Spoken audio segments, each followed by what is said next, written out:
Today, I'm going to be talking about photography.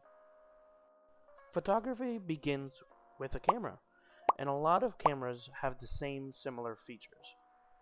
Let's take a look at one of the most important features on a camera, called the mode dial.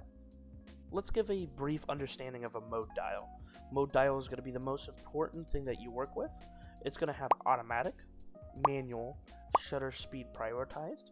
It's going to have aperture prioritized. It's going to have a couple other features such as sports mode, portrait mode, or even landscaping mode. And all of these could be different, so it's important to look through your camera's manual to see what type of symbols they represent. So shutter speed is very important because it captures motion. Let's take a look at this runner. On the left, we're seeing motion blur with a 1 second shutter speed. On the far right, we're seeing a crisp photo with a 1/1000th of a second shutter speed. And this is because the faster a person is or an object you're trying to capture in a photo, the faster that shutter speed needs to be able to create a crisp photo. Now, we will see photographers use motion blur for a creative aspect, but generally if you want a crisp photo, you want that fast shutter speed. Unfortunately though, light is a variable, and the faster that shutter speed, the less light you're going to be getting.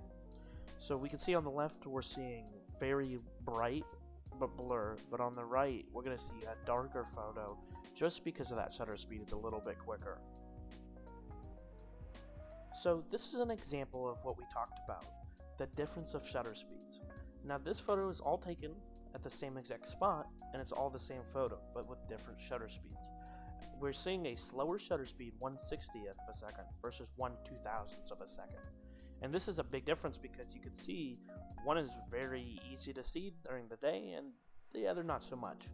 So you want to think about this when you're taking photos. If you're going to adjust your shutter speed, you want to find a balance, a good spot, because you don't want your image to be way too dark. And if you're going to edit the photos later, you might not be able to recover that really dark photo. Let's look at some shutter speed photography. This is a good example of car light art, and this is an example of light drawing art. The reason this is called car light art on the left here is because this is either a highway or a street, and it's a long exposure from the camera that is picking up streams of light from the either headlights or taillights of a car.